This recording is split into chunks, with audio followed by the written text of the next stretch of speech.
It's one of my favorite stories, but I think because it happens to all of us. It sort of happened to me. You have a successful long career and you get to a spot where you're like, what's next? What's next? And you either take it or you stay. That's purpose under pressure. And that's what we're going to talk about next. Doug Whittington of Sandler by the Ruby Group, next on Purpose Under Pressure. Well, the heat is on. Let's get cooking. This is Purpose Under Pressure. It's a podcast about people just like you and me. We're on purpose. We have a reason for doing what we do. We're lying in bed. We swing our feet out of bed. We put them on the floor and we get going. Well, then things happen, don't they? Struggles come on, storms rise, pressures happen. They try to knock us off our path. We won't let it happen. And that's what this show is all about. It's Purpose Under Pressure. If you like this show, if you're back for more, do us a favor and either subscribe or like it or tell a friend.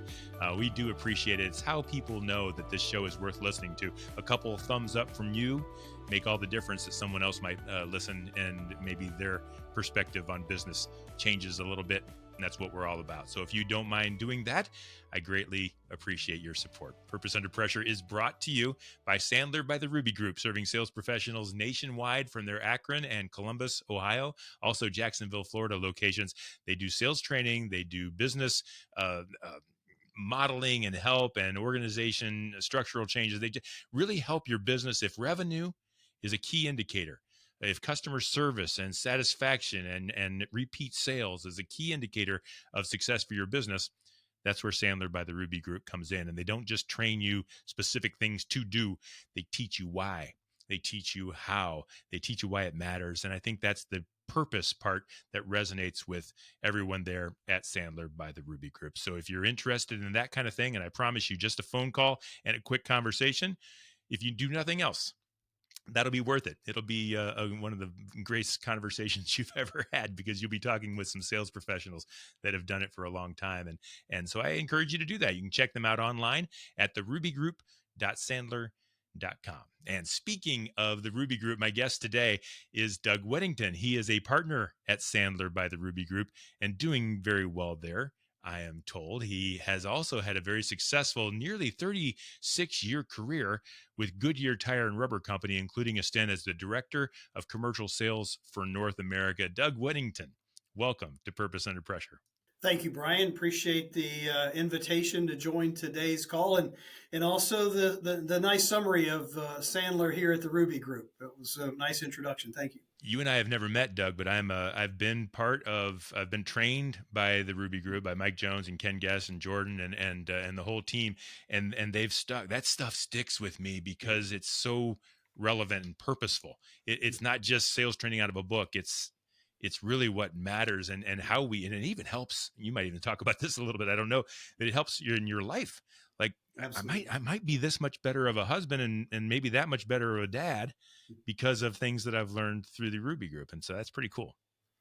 Yeah, thank you. That couldn't be more true. And quite frankly, Brian, I found that as a client of Sandler Training in my former career as a director of sales, led my sales team to Sandler Training as a way to be more effective in that business to business sales environment. We worked in customer relationships and sales to our dealers who sold our products and tires and services into the marketplace, as well as the fleet customers that were the ultimate end users of those products and services. So we found it very helpful to have a sales process that we could train to, that we could hold accountable to, and that we knew was successful. And it's not gimmicky or sales techniquey, but it's really around trying to be that trusted advisor for those clients, those customers that deal with us, to be more successful in their business. And we found, just like you said, that translated beyond just our business world and the business that we were doing every day, but then also in our personal lives and how we communicate and the priorities that we find with our families, our friends, and those things that are important in our life. So, Yeah. Appreciate you recognizing that. Yeah, it's really down deep, and maybe that's the first question I ask you. Is that I know you've been, at least I'm being told, that you're doing really well at Yeah. Sandler by the Ruby Group, and things are clicking, and that's what you want. What do you base that success on? What is it about? And you talked about it a little bit, but Yeah. take me deeper. Why are things going so well for you and for the Ruby Group right now? Well, that's a nice compliment. I will tell you that I had found success, as I mentioned, in that sales role, in the actual application as a Sandler user. I saw the value in the sales training and the methodologies that we were teaching. So I was a believer in it, I guess, to start with. It's a little different when you're standing on this side of the camera or this in the front of the classroom versus being in the classroom, right? So there's a lot of work that goes into being successful in this role, not just knowing the material, having experience with the material, but then also being able to really communicate and be effective in this role as a counselor, trainer, business consultant, if you will. Hmm. There's more that goes into that. Luckily for me, I joined the Ruby Group here in Fair Lawn, Ohio. I'm surrounded by a high performance team of professional skilled trainers, educators, business counselors. So I've learned a tremendous amount from this team that I joined. And Hmm. so they've been more than willing to help me get up to speed and spend time with me to be more effective. And so that has helped me and had a really good track to run on as far as getting up to speed in my onboarding plan and taking my life experiences as a client now marrying those with the facilitation skills and the material skills, and that really has maybe sped up my success in this role. Hmm.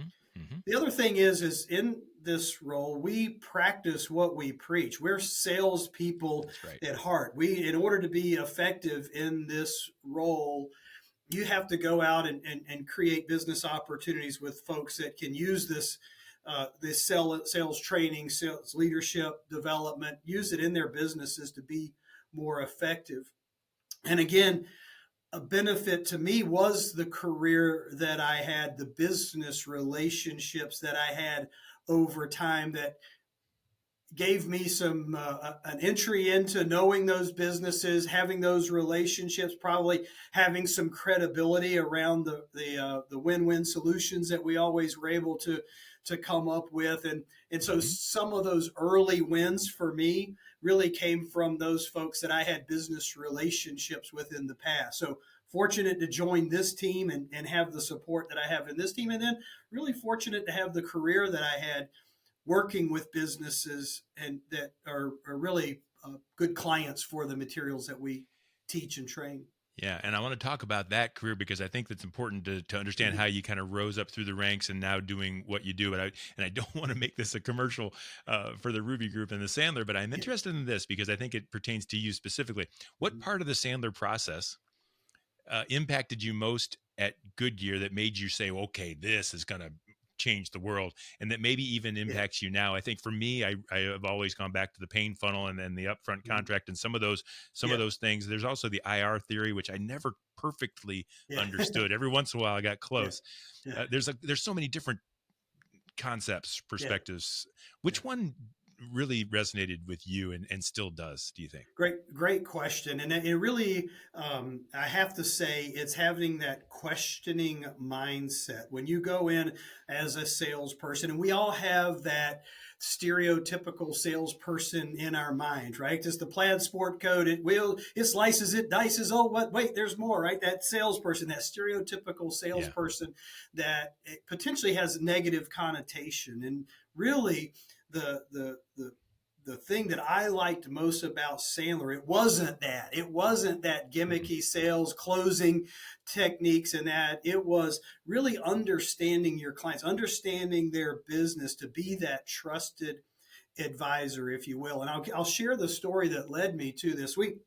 In a point in our fleet sales world at Goodyear, we had been very focused on product selling in product, selling in products, and we realized that the way to really have beneficial, trusted advisor relationships, if you will, with those fleet customers was to have a portfolio of solutions where we could be a network provider for them over the road, that we could handle not only their tire needs, but also their service needs, and make sure that the products that they invested in, that they bought from us, lasted longer through good maintenance techniques. We called it Fleet HQ. It was a solutions portfolio beyond just tires. It was a portfolio of solutions that we introduced to the marketplace. And at that time, I had a vice president that I was reporting to, and he says, "Well, Doug, how do we know our sales team is ready to deliver this portfolio? How do we know they can be successful in this?" And quite frankly, it was a hard question for me to answer. It's like, because they're good, because gosh, they have really good relationships with customers, and I really couldn't answer it effectively. And that put me in the mindset of, let me see what's out there. Well, how can I know that we are selling the right way? And doing that research and looking at the solutions that were out in the marketplace led me to Sandler, and understanding that one of the core principles in that is understanding that customer again. Why do they need, or how could they benefit from these solutions, and is it a good fit? And sometimes maybe we're not the best fit, and being able to say that, but then understanding how this portfolio of solutions could benefit that fleet, and then communicating it in the right way. So oftentimes we would show up and we'd go through the laundry list of all these wonderful solutions we have, not knowing if they're really a good fit for the client. And so at the end of the day, if we can go in with this questioning mindset, this let me understand better, then we can be more successful. Yeah. It's I'll share this story. No, I'll share this story. I think everybody deals with this all the time. Salespeople come up and tell them how their product will change everything for them. I get 3 or 4 different emails a day. Every one of them is almost the same, and they're all stranger email type things. And they say, "I'm confident that I can generate thousands of leads for you." Right. Holy cow, you'd sink me. What do I want with thousands of leads? You know, and it's so funny because I'm trained through Sandler to know that that's not the way you ask. Could you use a few more leads? Well, maybe now we talk. Right. Is this something that even interests you? Is this something that you would feel like is a benefit to your business, to your product, to your what you're doing? And let's have that conversation first before we get into the pitch of all that comes with our benefits and feature presentation. And so since this is purpose under pressure, I can tell your purpose. I can tell, and man, you tell me if I'm wrong, but I can tell you want to do things the right way. You really want to help people. I think most salespeople who are worth their salt do. You really want to make things better for people on the other end. And I know you've had a long career. I wonder if you can share with me a little bit about how purpose led you through your time at Goodyear, but also even how it led you to switch from a successful career of 36 years to a very demanding and tough road to hoe as a new partner at Sandler by the Ruby Group. Let's kind of talk about that a little bit. Yeah, I'll tell you that kind of where there's a piece in there that's the purpose, and when you figure that out, it can be so impactful. And I like most Fortune 500 companies that have quarterly earnings reports that they're responsible for, have stockholders and financial the community that we have to answer to. And it's not unique to Goodyear, but certainly to corporately held companies. That number becomes so important. Hitting the number, making sure you hit your revenue goals and your sales goals and your market share goals, and communicating what those are going to be, and then delivering on those communications can be all encompassing sometimes in trying to get to that. And sometimes that focus on the number can be more important than the things that we should be doing every day to deliver those numbers. We get focused sometimes on the wrong thing, and it's not unique to Goodyear. Goodyear's a wonderful company, but that pressure sometimes of focusing on the end results can get in the way of us focusing on the stuff that we should do every day to that we can deliver those results that we can control. And as I step back, when you live in it, when you're the sales director and you feel like you're you're responsible. You Yeah. are the hog at breakfast. You're not the chicken, as they used to Yeah. say. You're responsible to deliver. You can understand how that can be a tremendous amount of pressure Yeah. in order Yeah. to deliver. And it becomes like, okay, this is the most important thing we have to do. We have to do. And then when you step back from it, if I step back from it now, with the benefit of retiring from that company and doing something different now, when you step back from it, it's so much easier to see, gosh, what was important Hmm. were the people that you dealt with, the people that like just say internally, the associates that you hired, that you mentored, that you trained, that you held accountable to be successful. That was what was important. That Yeah. those things were what was most important, and that was the purpose versus the fire drill of or the emergency that we get in and trying to deliver a number. So what So, what do you do though? Because corporates, I worked for two yeah. companies that started small and grew, Hmm. and great, wonderful growth. But there Yeah. comes a point where the corporate level wants those Yeah. numbers Yeah. or the Yeah. return, and sometimes if you're built the way I was and maybe the way you are, some of those things aren't that important Yeah. anymore, or maybe Yeah. never were. How do you stick? How do you Yeah. stick close to your purpose and take care of the right things, but still take Mhm. care of that number? Yeah. Yeah, that the number is important, right? It's not you have to deliver that. It's really focusing on the right things to deliver the number versus the number. Sometimes Yeah. we would get to the end of the quarter, how much did you do? How much did you sell? What were the results? When we should have been saying, what did we do every day? How many calls did we make? How many presentations? How many, customers did we meet with? Those are the things that were more important every Mhm. day Mhm. versus the end results. And as I mentioned, as I look back, it came very clear to me that really what was important was those the focus on those relationships and those um, leading indicators, if you will, to be successful versus just focusing on the end results. I I see that very clearly now, and I think it kind of goes back to your initial question.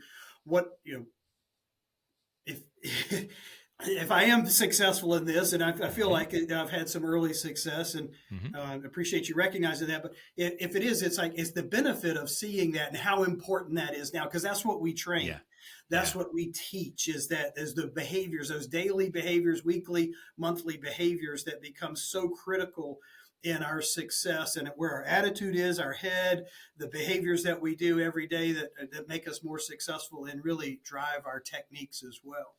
Yeah, so you're able to actually Yeah. use the things that you learned then, Yeah. that you've learned from leaving, in Yeah. your in this second chance, if you will, to kind of, let's Yeah. practice it this way and see what happens. I'm interested, if you Yeah. had a chance to do it over, Hmm. knowing what you know now, do you Yeah. think you'd have been able to make a difference in that corporate world, or do you think you'd have been beating your head against the wall? No, I think I have to say, I think there's nobody that can disagree with that. There's smart people in companies and leadership, and while we all get focused on the end numbers, if you can step back from fighting the fire or chopping down the forest in some cases and focus on, okay, what's really important, then people get it, right? It's just that Mhm.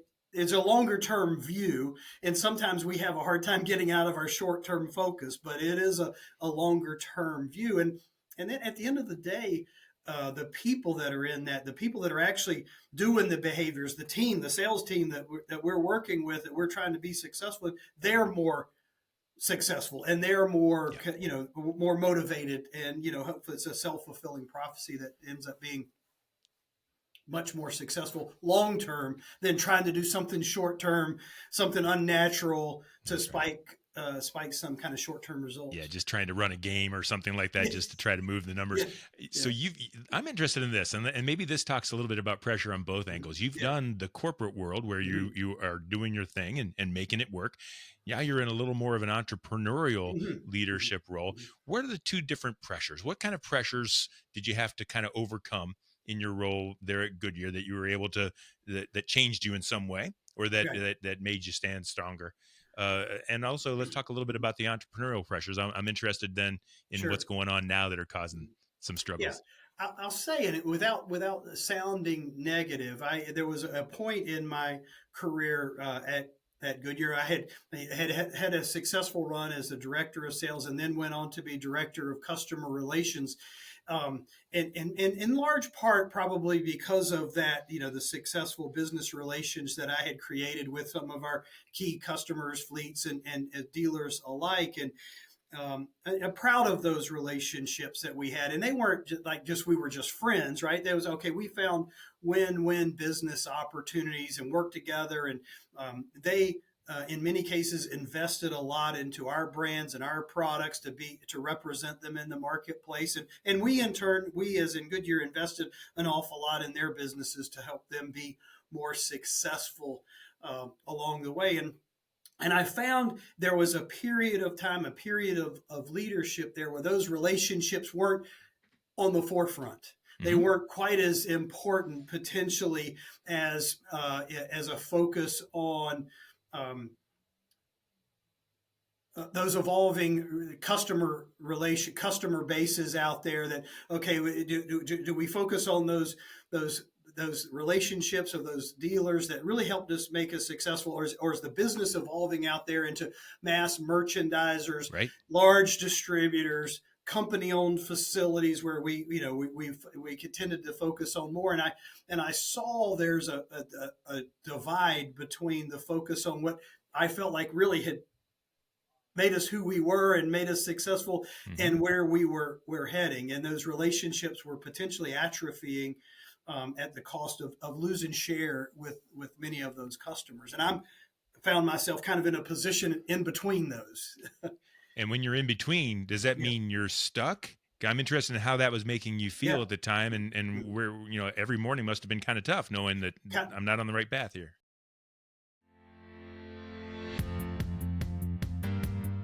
Everyone in the organization needs to know how to sell. Sales is the strength of any company. Whether or not you're in marketing, operations, or even finance, everyone has a strong shared accountability towards driving top-line revenue. Whether or not you're client-facing or talking over the phone, you're able to build a stronger level of rapport with the clients.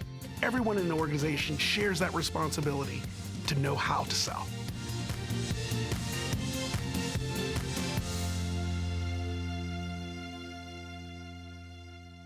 Every morning must have been kind of tough, knowing that I'm not on the right path here. Kind of tough. Yeah, it can be kind of tough when you know you work for the company, and you've got to represent what the goals and the initiatives are for the company. Yet you can see, boy, there's an opportunity here that is not as strong. So it becomes up to us, and as representatives of the brand of those relationships, to share that, and Hmm. to try to focus on the benefits of those, and to share and again, I found myself at odds in somebody of being too customer centric, if you will, Yeah. versus corporate centric, and that was a tough place in my career, in my um, work history there, to be in that kind of that awkward position. Yeah, you were focused on two different things. That doesn't mean the other one is on the wrong thing. It just means Right. you're Yeah. looking at it two different ways. What did Right. you try to do about it? Because I'm sure you didn't wake up one morning and say, "Oh, well, it's not going to work for me. I'll go join Mike and the team at Yeah. Sandler." What did you Yeah. try to do to fix that, to make Yeah. it good for you and good for them in Yeah. that structure? Yeah, I think at that point, for me, you have to stay true to who you are, and what you feel like is important. There's values there that win out the day. Is one of our sayings at Goodyear that has stuck with the company forever was protect our good name, and I still believe that's one of the key motivators for associates that work for the company today, as it was almost 100 years ago. Is kind of protect our good name, represent that in the marketplace. So you're always trying to share, okay, this is the reality, this is the truth, this is where we're going, this is the why behind what we're doing, and it might be different than what we've done in the past, but the markets are changing, customers are changing, it might look different, it might feel different, but you have to try to communicate, okay, here's the strategy behind it, here's the Yeah. long-term goal. Even um, in some cases where you felt like, boy, I'm not 100% sure this is what's best for this customer. Mm-hmm. In the short run, there's certainly in cases where you have to look at the bigger picture, step back from it, look at the bigger picture. At the same time, not be artificial. You have to be who you are, right? You have to be who you are, and because you can say something and not mean it, and people know it. So you have to be sincere Quickly. and honest, and protect those relationships that are built on that integrity. And I'm interested. You said you were retired from Mhm. there, and Mhm. I don't pretend to know your age, Yeah. but I can picture you in your desk. Mhm. And was there ever a point where you're like, you know what, Doug, Yeah. just ride this thing out. You're not Oh, going to beat them. yeah. Let's just ride this thing out and we'll go retire on a beach somewhere. I mean, was there ever a point that you wanted to give up a little bit on your purpose, give up on, succumb to the pressure and just throw in the towel? I don't think so. There's certainly times when you might think, boy, is this, my wife might have said, boy, Doug, that's so much, you're carrying so much. I can see it in your eye. I can feel the maybe the pressure or the stress sometimes, so others can see it. I don't know that I ever said, okay, I'm willing to give up or pack it in, or Yeah. go play pickleball every day. I know Yeah. that wasn't necessarily, I wasn't ready for that, but it was, there's certainly, from a health standpoint, just from a healthy, um, healthy body, mind, spirit, right? It's not good, right? And at some point you have to stop and say, okay, is there a better path forward? I'm not ready to quit, but is there a better path forward Yeah. to deal with this? Yeah, and you were able to find that better path. I think there's Mhm. probably people Mhm. listening now. I know I had a couple of those thoughts. You get to Mhm. be mid 50s and you're like, Yeah, I got a few years left. What am I going to do yeah, with these next few yeah. years? Mhm. What am I going to do with these? And so I'm sure there's people listening right now that are sitting at their desk going, I'm too old to start something new. Yeah, And yet yeah. you're kind of proof positive that Mhm. you're not. Tell me a little bit about Yeah. the pressures that you had to overcome either during Mhm. the change Mhm. or once you got there. I mean, you're already familiar with the team a little bit, Right. but Yeah. you still had to start fresh. Tell me a little bit about that Yeah. Thank you. as a Yeah. It's seasoned veteran, shall we say. you've hinted around at. I might as well come clean. I know I look older. I was 59 when I retired. Okay. I'm now 60, right? So it is like, okay, I'm not ready to get You're out not of the ready to quit. game. Yeah, I'm you've got a not lot quite to ready give. to jump out of the game, but I am, is this time to start something new? And the opportunity to do this was really a great challenge. Now, um, the pressure behind that is having two kids in college at the time, Yes, sir. and having going from having a, a salary and a benefit package, and all that comes with being somebody that's in corporate America and has a great career with a great company, to, okay, you're you're a salesman that has to make your own way, kind of Eat what thing, you right? kill, right? There's not Yeah, yeah. I mean, there's not a lot of salary, at least, however No, it works. I mean, it's not, unless you go out and develop business, and there's a tremendous amount of support and a tremendous amount of help to be a part of this team. But unless you're out making those business relationships and creating those relationships, there's no real compensation that comes with it, no. other than you feel good about what you're doing. That's right. Which, there's something to be said for that, but it doesn't pay Can't the pay the college bills with bills, and that. it doesn't Yeah. help that. So, and again, one of the things that was a benefit to me, again, from my career at Goodyear, was I had those business relations. I had many Mm, business relationships um, that gave me an entry into the right person. Didn't mean that all of a sudden this was the right fit for everybody, but it gave me the entry to the correct decision makers to at least have that conversation. Is yeah. this something that could benefit your business? Is this something that can make a difference? I'm not saying it's, just because of our relationship that you should, but if it's something that it would be a good investment for your business, then does it make sense to have that conversation? So luckily for me, I was able to have those conversations. We all want it to come faster and more and quicker, Yeah. but That's sales. I think, yeah, You just touched on something that I've always thought about. I don't think there's any profession anywhere, Yeah. maybe tightrope walking, where Yeah. people are more hard on themselves. Oh yeah. I Yeah. mean, Yeah. salespeople just beat themselves up. They read every possible book. They Yeah. listen to the podcast. They Mm. go home and say, "If I only made one more call." Yeah. Yeah. Yeah. It's tough, and so you had to overcome and deal with this. I Yeah. have a quick question. Yeah. All your contacts. So for Mhm. a few years, Yeah. you were going through a little bit of a change where you Yep. weren't Yep. perhaps able to do things the way you wanted to do them. Right. Have you heard from any of your contacts that said, "Hey, wow, Doug, this is a new side of you that I hadn't seen," or Oh, something like that? Have they yeah. been able to see that in you? Yeah, there was a tremendous amount of positive feedback that when I made the transition, when I retired, and then shortly after that, it was about 3 months later, then announced that I had joined as a partner here at the Ruby Group. I did get some really good positive feedback. Boy, that's a great fit for you. Oh boy, that's a natural for you. Um, I didn't always see that, right? I wasn't the best public speaker, wasn't the best um, trainer, if you will, and Mhm. those things. But certainly, I got a lot of good feedback that others saw in me, maybe that I didn't see in myself. That was positive. And so what does success look like for you now? What is and when you're putting your purpose in place, you look back on your career here at Sandler as you go through it. What is the thing that you really want to most accomplish and do well while you're at the Ruby Group?